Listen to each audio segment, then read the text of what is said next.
Microsoft Office tricks number 1, how to arrange names in Microsoft Excel. Okay guys, as you can see, ito ang sample natin. First name, last name, initial, age, address. Samples lang ito ang gagawin natin ito kung paano siya pag-isahin. Like, isang cell lang lahat. Kasi usually, mahirapan tayong pag-iisa nito in kahit example maraming names o umaabot ng 100 names, ganito ang format. Paano natin ito isahin lang sa isang cell in 1 minute o 2 minutes. Like example, ganyan mangyari yan. Ayan, Anna U. Adams example. So first, highlight natin to, tsaka copy. Sample na to, copy. Dapat send paste mo as values para di mapektuhan yung formula niya, para wala siyang makopying formula. Then last name, i-paste mo lang din kahit saan, basta hindi siya basta sa loob talaga ng office, ng cell mo, ng document pala, sorry. Then initial, so pwede na siya. Kaso lang nakaseparate pa siya as cells.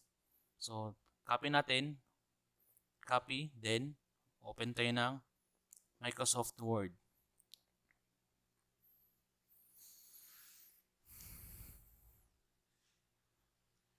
So dito, wag nating i-paste na Ctrl V agad o Ctrl paste agad.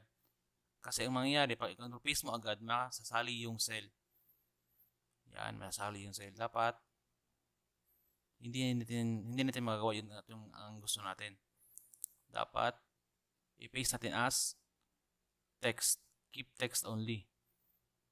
Okay? Right click. Yan, keep text only. Then, as you can see, makita nyo yung malaking space na yan. Yan ang space ng cell. So, dapat natin yan i-remove at palitan ng isang space bar. So, highlight, copy mo yan, copy, then click mo yung replace. So, dito sa replace, i-paste mo yan.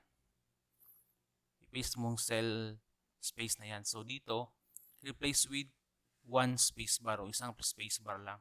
Isang click ng space bar. Yan. And then, replace all. Okay. Okay. Pagkatapos, copy mo. Copy. Ulit. Kahit hindi mo na yan i-save, okay lang. Kasi, pang-transform lang yan, yung Microsoft Word. Copy mo. Punta ka doon, balik ka sa Excel mo. Yan, balik sa Excel, tsaka i-delete mo na yung iba. Kasi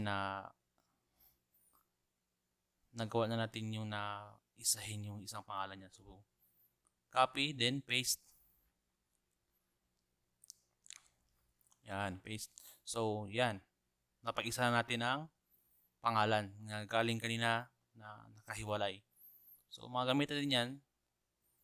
Mas madali yung matapos na yung trabaho natin pag ganyan ang gagawin natin sa tricks na yan.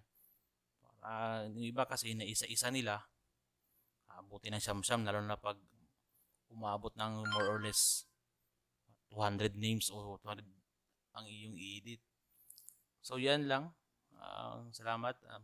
Thank you. Support naman channel ko. First video ko po ito. Salamat. Please like, subscribe, and share lang at click the notification bell para sa next upload ko. Salamat guys. Kita-kits sa sunod na vids.